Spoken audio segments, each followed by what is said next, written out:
Hello students, आपके chapter का last topic है एबनॉर्मल मोलर मास। तो इसकी डेफिनेशन है molar mass that is either lower और हायर देन द एक्सपेक्टेड और normal value is called abnormal molar mass.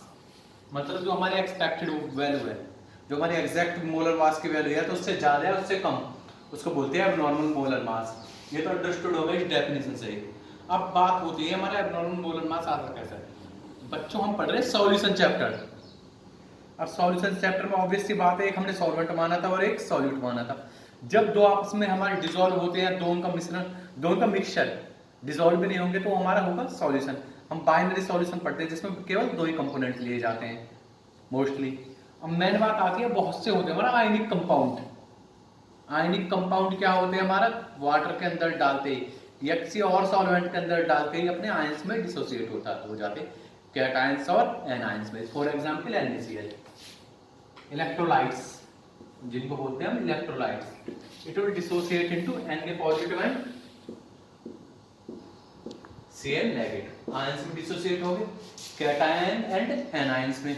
अब बच्चों बात क्या होती है कि हमारा जो वीक इलेक्ट्रोलाइट है वो तो कम डिसोसिएट होते हैं और स्ट्रॉन्ग इलेक्ट्रोलाइट हमारे 100% डिसोसिएट हो जाते हैं। अब आपने पढ़ाई होगा, कॉलिगेटिव प्रॉपर्टीज पढ़ रहे थे हम। कॉलिगेटिव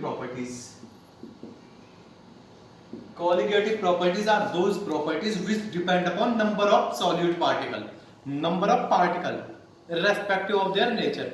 जो नेचर पे डिपेंड ना करती हो हमारी, बट जबकि नंबर ऑफ पार्टिकल्स पे डिपेंड करती है। अब हमने क्या किया था, सॉल्वेंट के या किसी सॉल्यूट के अंदर हमने NaCl डाला और वो डिसोसिएट हो गया हमारा दो पार्टिकल में। और हमारे कॉलिगेटिव प्रॉपर्टीज किसमें यानी क्या हो रही है, which depend upon number of particle. तो एक पार्टिकल में कितने पार्टिकल्स मिल गए, दो पार्टिकल्स। तो ये एबनॉर्मलिटी मोलर मास में इस वजह से आई,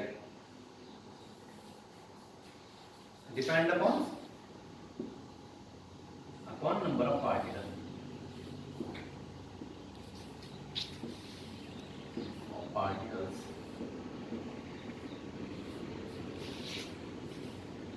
Not on their nature, on their nature.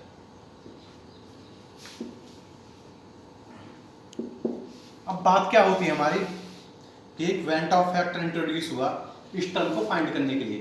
Went Hoff factor क्या है, वेंट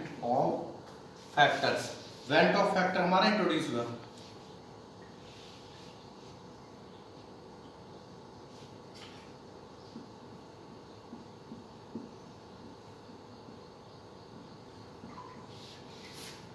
वेंट ऑफ फैक्टर होता है to find the extent of dissociation और एसोसिएशन। भाई ऐसी बात ये है कि हमारे कुछ पार्टिकल्स ऐसे जो डिसोसिएट हो जाते हैं, कुछ ऐसे जो बहुत कम डिसोसिएट होते हैं, और कुछ पार्टिकल्स ऐसे होते हैं जो हमारे आपस में एसोसिएट हो जाते हैं। फॉर एग्जांपल एसिटिक एसिड, उसका पार्टिकल हमारा हमेशा एसोसिएट करते हैं। अब हमारा वेंट ऑफ फैक्टर किस लिए हुआ, to find extent of dissociation और एसोसिएशन